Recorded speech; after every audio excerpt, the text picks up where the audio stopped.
buntag natong tanan. When your principal, Mr. Manapol, asked me in the Capitol to come here, siguro orderan ko niya, ordered me to come here today, this morning, I asked him, why are you asking me to go there? Ay siya atong inugrahan, sir, ang kuhan, bro, ang transformer. Why is that so important? He did not explain to me properly. I could not understand why I had to come here this morning.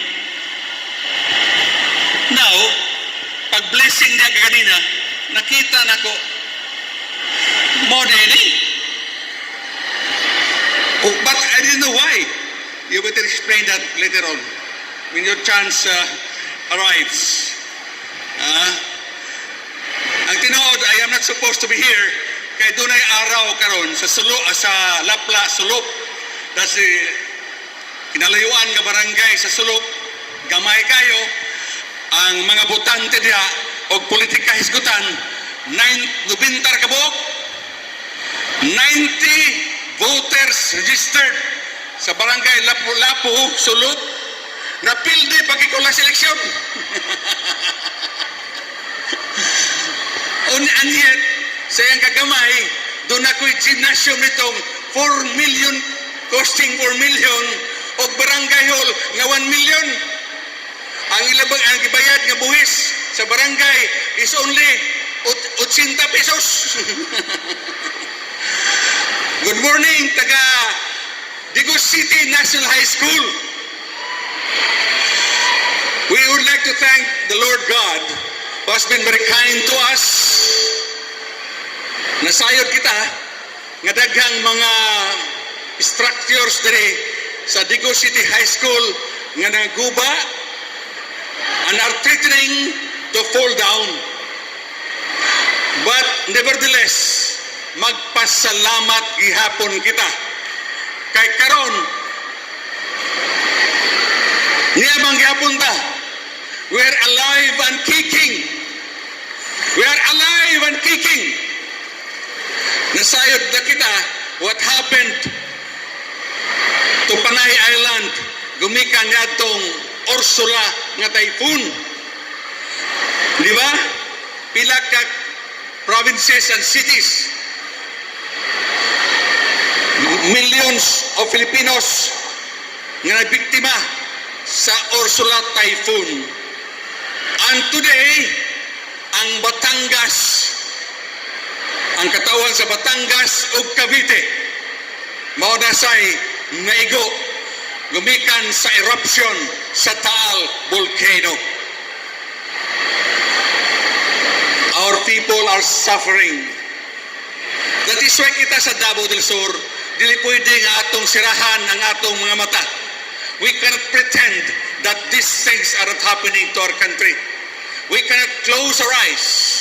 Kitang taga Davao del Sur, bisag biktima kita sa earthquake, atong tabangan gihapon ang mga biktima.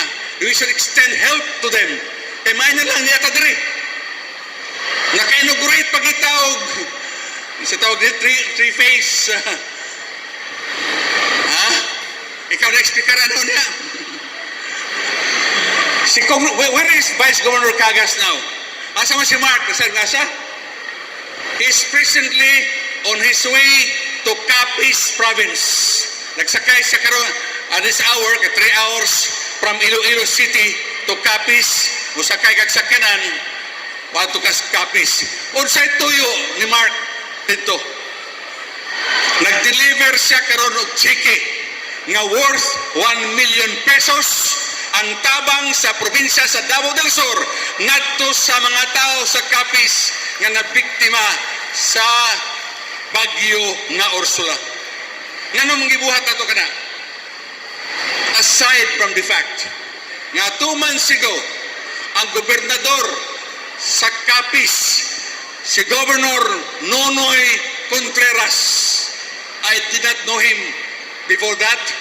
May kalit nag-abot sa atong probinsya. Unsay ang tuyo? Unsay ang gibuhat?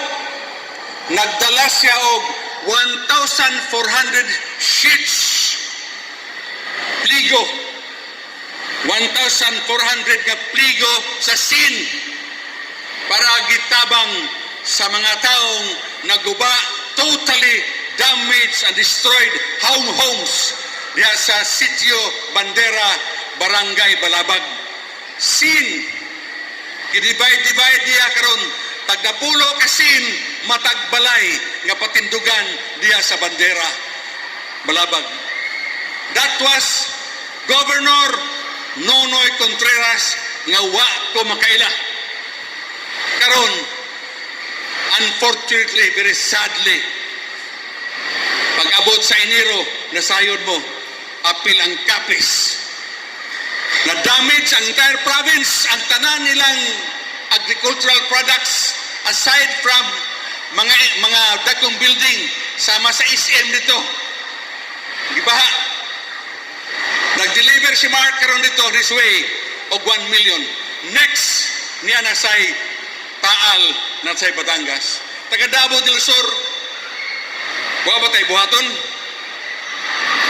I think, bisag inyo ni ini atong probinsya, I will ask the Vice Governor and the members of the Provincial Board nga kinahanglan mutabang ta sa mga tao dito sa Batangas o sa Cavite.